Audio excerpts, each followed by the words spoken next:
राधे राधे दोस्तों, स्वागत है आपका हमारे चैनल श्री बांके बिहारी श्री हरिदास।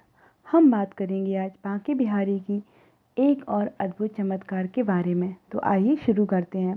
श्री बिंदु जी महाराज पर बांके बिहारी जी की कृपा। बात बहुत पुरानी नहीं है। वृंदावन में गोस्वामी बिंदु जी महाराज नाम के एक भक्त रहते थे। वे काव्य रचना में परम प्रवीण थे। श्री बांके बिहारी जी महाराज उनके प्राण आराध्य थे। अतः प्रतिदिन एक नवीन रचना श्री बांके बिहारी जी महाराज को सुनाने के लिए रचते और सायकाल में जब बांके बिहारी जी के दर्शनों के लिए जाते तो उन्हें भेंट कर आते। उनके मधुर कंठ की ध्वनि दर्शनार्थियों के हृदय को विमुग्ध कर देती। कहते हैं श्री बांके बिहारी जी महाराज से उनका सतत साक्षात्कार था। उनके बारे में अनेक घटनाएं आज भी वृंदावन वासियों में प्रसिद्ध हैं। उन्हीं में से एक घटना का उल्लेख यहाँ कर रहे हैं। एक बार बिंदु जी महाराज ज्वरग्रस्त हो गए थे। कई दिनों तक कप कपी देकर ज्वर आता रहा। उनके शिष्यगण उनकी सेवा में लगे थे। वृंदावन में उस समय श्री श्रवण लाल वैद्य आयुर्वेद के अत्यंत प्रतिष्ठित ज्ञाता थे। उनकी औषधि से बिंदु जी महाराज का ज्वर 3-4 दिनों बाद कुछ हल्का पड़ा। बिंदु जी के शिष्यों ने श्री बांके बिहारी जी की श्रृंगार आरती से लौटकर चरणामृत तथा तुलसी अपने गुरुदेव बिंदु जी को दिए। बिंदु जी कहने लगे, किशोरी लाल, आज सांझ को बिहारी जी के दर्शन करवे चलेंगे। पर महाराज, आपको तो कमजोरी बहुत है गई है, कैसे चल पाओगे? किशोरी लाल जी ने अपनी शंका प्रकट की। अरे कुछ नाय भयो, ठाकुर जी को देख लेंगे, कई दिन हो गए हैं, आज तो जरूर जाएंगे। बिंदु जी ने अपना निर्णय सुनाया। ठीक है, जो आज्ञा कहकर किशोरी लाल अन्य कार्यों में व्यस्त हो गए। परंतु बिंदु जी अचानक बेचैन हो उठे। आज तक कभी ऐसा नहीं हुआ जब बिंदु जी महाराज बिहारी जी के दर्शन करने गए हों और उन्हें कोई स्वरचित काव्य रचना न अर्पित की हो। आज उनके पास कोई रचना नहीं थी। उन्होंने कागज कलम लेकर लिखने का प्रयास भी किया, परंतु शारीरिक क्षीणता के कारण सफल नहीं हो सके। धीरे धीरे दोपहरी बीत गई।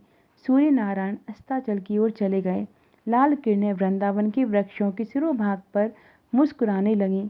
तभी बिंदु जी ने पुनः किशोरी लाल जी को आज्ञा दी। किशोरी लाल, हाँ गुरुदेव, न एक पुरानो चदरा तो निकाल दे अलमारी में से। किशोरी लाल समझना था कि गुरुदेव की अचानक पुराने चादर की क्या आवश्यकता आ पड़ी।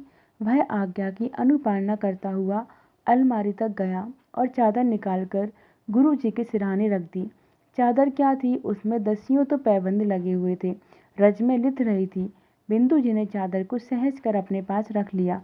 जब सूर्यास्त हो जाने पर बिंदु जी बिहारी जी महाराज के दर्शन करने के लिए निकले तो उन्होंने वही चादर ओढ़ रखी थी। तब वृंदावन में आजकल की तरह बिजली के बल्बों की जगमगाहट नहीं थी। दुकानदार अपनी दुकानों पर प्रकाश की जो व्यवस्था करते थे, बस उसी से बाजार भी प्रकाशित रहते थे। शिष्य लोग भी चुपचाप गुरु जी के पीछे हो लिए। श्री बिहारी जी महाराज के मंदिर में पहुंचकर बिंदु जी ने किशोरी लाल जी का सहारा लेकर जगमोहन की सीढ़ियां चढ़ी और श्री बिहारी जी महाराज के दाहिनी ओर वाले कटघरे में सहारे द्वार से लगकर दर्शन करने लगे। वे जितनी देर वहां खड़े रहे, उनकी दोनों आंखों से अश्रु की धारा अविरल रूप से प्रभावित होती रही। आज कोई रचना तो थी नहीं जिसे बिहारी जी को सुनाते, अतः चुपचाप दर्शन करते रहे। काफी समय बीतने के बाद उन्होंने वहां से हटने की इच्छा प्रकट की तो कटघरे से सिर टिकाकर दंडोती की। एक बार फिर अपने प्राण प्यारे को जी भर के देखा और जैसे ही कटघरे से उतरने लगे कि नुपुरों की ध्वनि ने उनके पैर रोक दिए। जो कुछ उन्होंने देखा वह अद्भुत था। निज महल के सिंहासन से उतरकर श्री बिहारी जी महाराज उनके सामने आ खड़े हुए। क्यों, आज नाय सुनाए को अपनी कविता? अक्षर अक्षर जैसे रग में पगा हुआ खनकती सी मधुर मधुर आवाज उनके कर्ण कोहरों से टकराई। उन्होंने देखा ठाकुर जी ने उनकी चादर का छोर अपने हाथ में ले रखा है। सुनाओ ना, एक बार फिर आग्रह के साथ बिहारी जी ने कहा।